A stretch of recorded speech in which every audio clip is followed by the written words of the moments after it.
There's an endless list of camera options and different kind of camera gear that you can use to advance your photos, but regardless of what camera you pick or what camera you have, there's something that I'm more interested in. How to make sure you maximize your photo shoot each time you use that camera. What I'm about to share with you isn't dependent on your camera gear and are things that you can control every time you want to take a great photo. And if you're starting out, this will make it really clear that you're not just any beginner and will place you ahead of the curve from others who are starting out just like you. Alright, so let's go. So this is all based around taking the time to plan your photo shoot. Sounds super obvious, right? Sometimes you're just excited to take photos. Maybe you just picked up your new camera and all you want to do is take it out into the world and just start clicking that shutter button. And that's super valid. Some of my favorite photo shoots have come from just going out on a whim or going out with some friends and just seeing what I can capture. Yeah, I personally found so much more enjoyment and satisfaction when I'm able to take some idea that's brewing in my head and actually manifesting that into a photo. And being able to take what's in your mind and replicating it takes some level of planning, or what I like to call design. To make something awesome, you have to put in a little bit of work to design whatever you're trying to create. This is something I find pretty universal in the photo space. I find with truly captivating photos, the photographer included some level of planning to really capture whatever they were trying to go for. So anytime I'm prepping to take photos, there are 3 things I always go over with myself before I go on the photo shoot. Who's my subject? Where's the location, and what kind of lighting do I need? I'll be speaking in terms of creative portrait photography specifically, since that's what I do, but this can be applied to other types of photography as well. So these 3 things are the absolute basis when you're planning a photo shoot. If you randomly select your subject or your lighting, then you might find that your storytelling capability is compromised. Not always, but hear me out.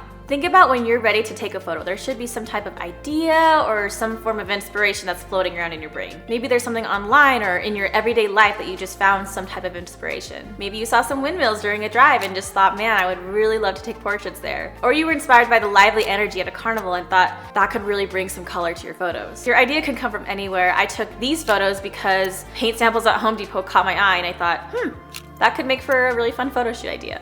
Once you start to conceptualize something, or maybe you know exactly what you want to do, answer these 3 questions by looking at what the photo might call for. So as an example, for my windmill photo shoot, I knew I wanted to take photos using these windmills for at least a couple months and logged it in the back of my mind. At the time, it was just way too cold to try and do anything, but I had my initial inspiration and also my location down. So once it got a tiny bit warmer, I reached out to my dear friend Connie because 1, she's a professional model and I just love her look, and 2, she agreed to endure the crazy freezing cold day with me. Side note, something as a photographer you always should be thinking about is making sure your model is comfortable. This should always be your #1 priority. No crazy America's Next Top Model situations going on here. During this photo shoot, we ended up taking tons and tons of breaks in our car because it was just so damn cold and we'd only shoot for like 5 minutes at a time. But moving on, I wanted the images to have a really soft feel to them, so I knew the lighting was really important to consider here. I chose to do these just before sunrise because I wanted the sunlight to be diffused nicely over the sky so it evenly lit up my subject, and as the sun peeked over the mountains, it created a really nice highlighted detail in the background. So with those 3 things answered, I knew exactly what to expect from my photo shoot. When you give yourself a little bit of structure instead of going into something completely random,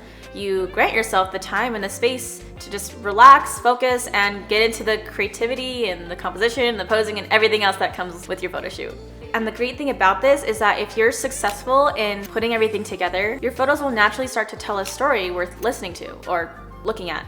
Storytelling is something I go over in my very first YouTube video, and I'm gonna go ahead and quote myself here. If you're unsure what you want to photograph, then this can translate in the image. What I mean is that if there's just no direction to your photo shoot whatsoever, then you could end up with some photos that just don't have strong imagery and are kind of boring to look at. Now that's not to say it's not possible. I think street and travel photography are both great examples of using spontaneous moments to capture a scenery of a specific environment. But even so, those both require some level of planning and expectation. What kind of light do you need to capture the mood and the scene of this beautiful lake? What's the best time of day to go out downtown to get interesting crowds of people walking around? Do you see where I'm getting at? Everything comes together to bring out the emotion and the storytelling that we're all aiming to go for in our photos. As you get better and better, and the more time and energy you put into your photography, you start to learn the things that you like and develop your own style. Planning and putting things together will come more and more naturally to you, even in spontaneous photo shoots. You'll get better at getting creative and problem solving in the moment. Because sometimes you'll come across situations where you just can't control parts of your photo shoot. Maybe your model just couldn't make it, or that warm, glowy, golden hour light that you were expecting turned out to be a